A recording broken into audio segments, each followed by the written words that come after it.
Job 29, 1:25. Moreover, Job continued his parable and said, "Oh, that I were as in months past, as in the days when God preserved me, when his candle shined upon my head, and when by his light I walked through darkness, as I was in the days of my youth, when the secret of God was upon my tabernacle, when the Almighty was yet with me, when my children were about me, when I washed my steps with butter, and the rock poured me out rivers of oil, when I went out to the gate through the city, when I prepared my seat in the street. The young men saw me and hid themselves, and the aged arose and stood up.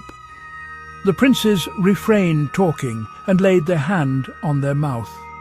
The nobles held their peace, and their tongue cleaved to the roof of their mouth.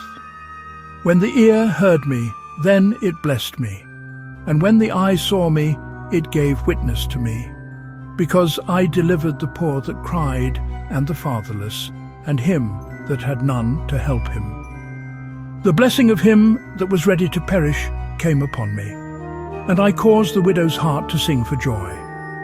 I put on righteousness, and it clothed me.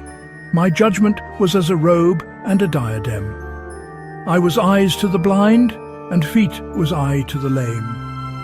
I was a father to the poor, and the cause which I knew not I searched out.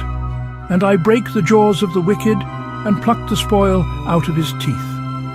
Then I said, I shall die in my nest, and I shall multiply my days as the sand. My root was spread out by the waters, and the dew lay all night upon my branch. My glory was fresh in me, and my bow was renewed in my hand. Unto me men gave ear, and waited, and kept silence at my counsel. After my words they spake not again, and my speech dropped upon them. And they waited for me as for the rain, and they opened their mouth wide as for the latter rain. If I laughed on them, they believed it not, and the light of my countenance they cast not down.